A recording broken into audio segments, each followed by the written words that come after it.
Punta naman tayo sa municipality ng Kabayan.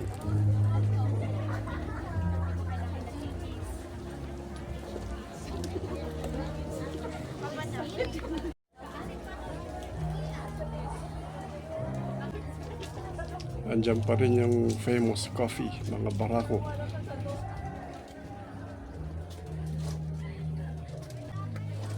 Meron din silang binuburan, mga rice wine, or the tapoy in their dialect.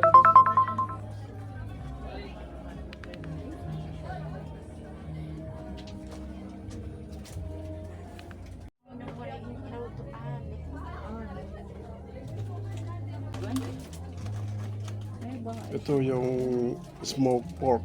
Ang tawag nila dito ay kinuday.